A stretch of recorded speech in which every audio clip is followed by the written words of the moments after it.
حضرت خواجہ باقی باللہ رحمت اللہ علیہ، ان سے کسی مرید نے پوچھا حضور فنا اور بقا کیا ہے؟ فرمایا کہ جو میرا جنازہ پڑھانے آئے گا یہ مسئلہ اس سے پوچھ لینا۔ جب آپ کے جنازے کا وقت آیا آپ نے وصیت فرما دی میرا جنازہ وہ پڑھائے، پوری عمر جس کی ایک رات کی تہجد قضا نہ ہوئی ہو۔ سب لوگ نگاہ اور سر جھکا کے کھڑے تھے، کسی کو جرأت نہیں ہو رہی تھی مصلی پر بڑھے۔ ایک نقاب پوش اہل اللہ آگے بڑھے، نماز مصلی پر کھڑے ہوئے نماز پڑھائی، رخصت ہونے لگے تو مرید دوڑا، دامن میں لپٹ کے کہنے لگا حضرت میرے شیخ نے فرمایا تھا جو میرا جنازہ پڑھائے اس سے فنا بقا کا مسئلہ پوچھ لینا، یہ تو بتا جائیں کہ فنا بقا کیا ہے۔ آپ نے چہرے سے نقاب الٹا تو خواجہ باقی باللہ خود تھے۔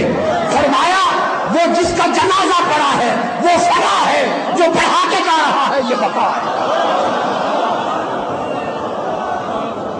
دوستان محترم، بات ختم کر رہا ہوں حضور داتا گنج بخش سیدنا علی حجویری کی بات پر۔ جب انسان اپنی ذات کی نفی کرتا ہے تو ارے جو فنا ہونے والا تھا اس کی تو نفی ہو گئی، جو فانی تھا اس کی تو نفی ہو گئی، اب جو بچا وہی باقی ہے، جو بچا وہی باقی ہے۔ پھر ساری مخلوق اس کے تابع ہو جاتی ہے۔ جب بندہ فانی نہیں رہتا تو ساری مخلوق جو فانی اس کے تابع ہو جاتی ہے، وہ راج کرتا ہے۔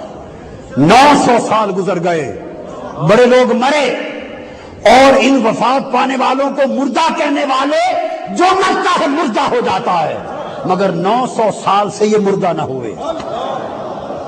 ہزاروں موتیں ان کی حیات کے قدموں میں قربان ہو گئیں۔ وجہ یہ ہے کہ انہوں نے زندگی میں فنا کو فنا کر دیا تھا۔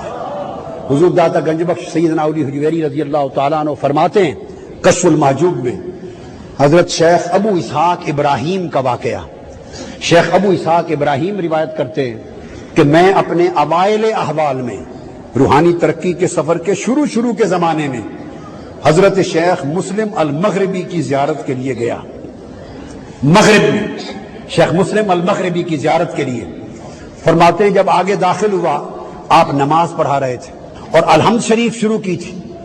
وہ چونکہ مغرب کے رہنے والے تھے، مغرب کے لوگ پرانے بربر تھے، یہ عرب سے تھے، تو فرماتے ہیں جب میں نے سنا قرات کو، لہجے کو، تجوید کو، مخارج کو، تو میں نے دیکھا کہ غلط پڑھ رہے ہیں عربی مخارج کے اعتبار سے، تو میری طبیعت میں کوفت بھی کہ لمبا سفر طے کر کے اس کی شہرت سن کے آیا، سفر اور محنت برباد گئی۔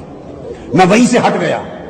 شیخ مسلم مغربی کہتے ہیں کمرے میں چلا گیا، میں پھر دریائے فرات کے کنارے گیا صبح کی نماز کے لیے وضو کرنے۔ جب وضو کر کے پلٹا تو شیر ایک سو رہا تھا، وہ میری آہٹ سن کے جاگ پڑا، اتنے میں دوسرا شیر جاگ پڑا، 2 شیر کھنگارتے ہوئے میرے پیچھے ہو لیے۔ دوڑ کے میں حضرت شیخ ابو اسحاق ابراہیم فرماتے ہیں کہ شیخ مسلم مغربی کے حجرے کے سامنے آ کے پناہ لی۔ شیروں کا شور سن کر اور میری آہوزاری سن کے آپ باہر نکلے۔ جب دیکھا کہ شیر منہ پھاڑ کے کھڑے ہیں آپ مسکرا پڑے۔ آگے بڑھ کے شیروں نے آپ کو دیکھا تو وہ سر جھکا کے کھڑے ہو گئے، سر جھکا کے، اور آپ آگے بڑھے، دونوں شیروں کے کانوں سے پکڑ لیا اور کان مروڑ کر ایک تھپڑ مارا اور کہا اللہ کے کتوں تمہیں کہا نہیں میرے مہمانوں کو تنگ نہ کیا کرو۔ تو شیر سر نیچے جھکا کے دم دبا کے بھاگ گئے۔ میں نے پوچھا حضرت یہ کیا ماجرا ہے؟ فرمایا تم مخلوق کے لیے عمر بھر اپنا ظاہر بناتے رہتے ہو، اس لیے مخلوق سے ڈرتے ہو۔ تم مخلوق کے لیے ظاہر سنوارتے رہتے ہو، ظاہر بناؤ سنگار کرتے ہو، اس لیے خالق سے ڈرتے ہو، اور ہم نے خالق کے لیے اپنا باطن سنوار لیا ہے، ظاہر کو مار دیا ہے، باطن سنوار دیا ہے، اس لیے مخلوق ہم سے ڈرتی ہے، ہمارے تابع